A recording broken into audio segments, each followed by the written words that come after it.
Lazer 103.3, 832 Morning Moose. Raucous in the Caucus 2008. It is our special pre-caucus coverage, I guess you could call it.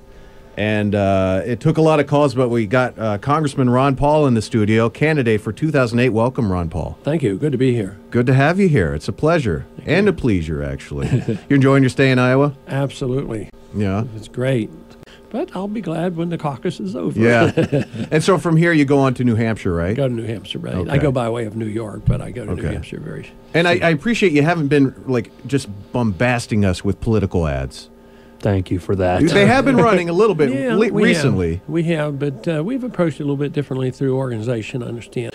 The caucus needs good organization. People need to know where to go and what to do, and we have a lot of new people, so there's a lot of education that had to be involved, and you can't do that in a 30-second or 1-minute ad. Right. So we have a lot of troops on the ground. A lot of people came from out of state. The students have rallied and are working very hard to identify our voters and then get them out to the... Congressman Ron Paul, candidate for president 2008. Now, you're a Republican, correct? That is correct. You used to be a Libertarian, and you ran in 1988, is that? 1988, Yeah. I ran as Libertarian. I've always been, except for that year, been in the Republican Party. I've been elected 10 times as a Republican congressman, but I have very libertarian views.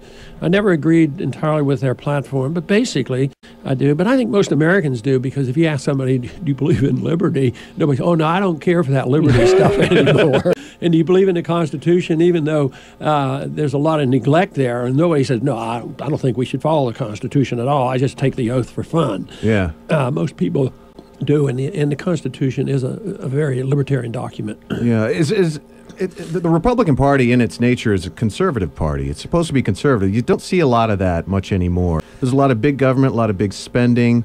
Has the Republican Party lost its way? It's gone a long way off its course, and I think that's why Republicans didn't do well last time around and lost a lot of seats, lost control of the House and the Senate. And if it had been a presidential election, they'd have lost that too. And the momentum is continuing in the wrong direction. And I think it's exactly because of what you say. They didn't follow through. I mean, I was in Congress from 76 to 84 and got out. I went back to my medical practice. But after the 94 election, I thought, wow, maybe they're serious this time. And maybe if we had control of the House and the Senate and the presidency, we would do a good job.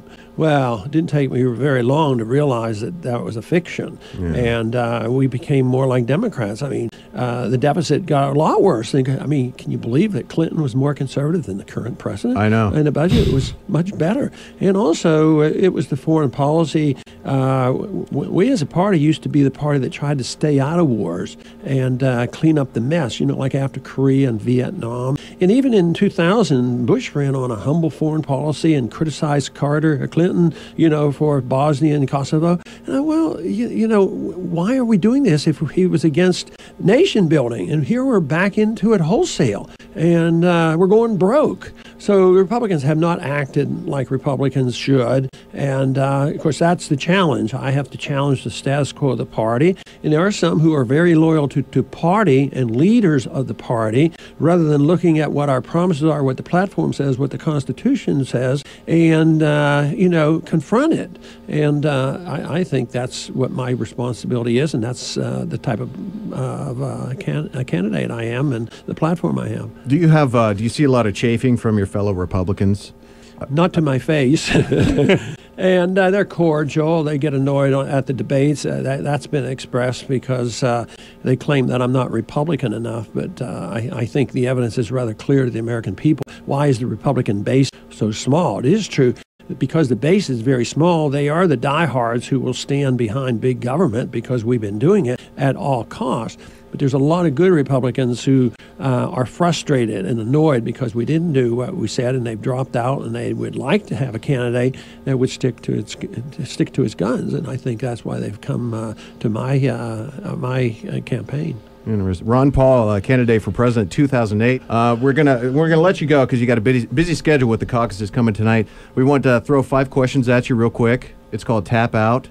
They're kind of edgy questions. You just, if you get uncomfortable with it, you just say tap out and we're done. Do I get a grade on this? If you want a grade, we can do that. Oh, okay. I'll give it a try. I'll get you a gold star sticker. Okay, that'll be good. All right. All right, question number 1. Mike Huckabee asks Chuck Norris, what action movie star would you want as your celebrity endorser? In a perfect world, you could have any pick. Clint Eastwood. Clint Eastwood. He calls himself a libertarian too, so Yeah. he would probably agree with a lot of my views. And your TV commercials would be brilliant. Roger Ebert would love your TV commercials. Awesome. Clint Question- Eastwood, good answer.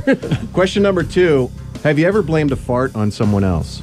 Never did. Never? You take... No. you- No, it's with total ignorance of what's going on. You're hanging in there, Congressman Paul. Good political stunt. Yeah. It's the highbrow stuff that we like to go for here, Mr. Paul. If you had only a choice of having your income taxes increased by 50%, now you're a big anti-tax guy. Big. Stay with me. If you have your choice, you only had a choice of having either your income tax increased by 50% or strangling a litter of kittens.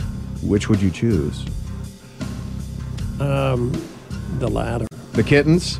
That's how anti-tax you are. Some cute little kittens. You are a dedicated man.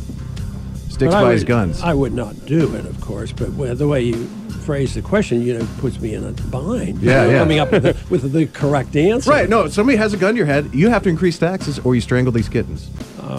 Yeah, I would think that that would do less harm to the world, to the country, to myself, and everybody else. It would be a sad thing to have to do. But you proposed this terribly embarrassing question. But he still hasn't said tap yet, so. I'm impressed. All right, let's see. Just a couple more left. If you had pictures of Hillary Clinton smoking a Cuban cigar while sitting on Fidel Castro's lap, would you release those photos? Sure, that sounds entertaining. Okay. I think it should be for entertainment purposes. I think if you answer this final question, you'll be the first person to actually do tap out all the way 5 through. questions. This is good, though. And it's going to be easy. It's kind of a letdown, I think, this question. Boxers, briefs, or commando? I don't respond to that question. Yes is the answer. Yes is the answer, yes. And that is a true answer. So you do it all. Right. It's yes. He didn't say tap out. Technically answer all the questions. Congressman Paul, thank you so much. Very good. Good to be much. with you. Thank you, sir. Caucuses tonight All right, for thank the you. presidential candidacy 2008. Make sure you get out there and caucus if you can. It's 8:39 on Lazer 103.3. What is going on? Everything that rocks. Lazer 103.3.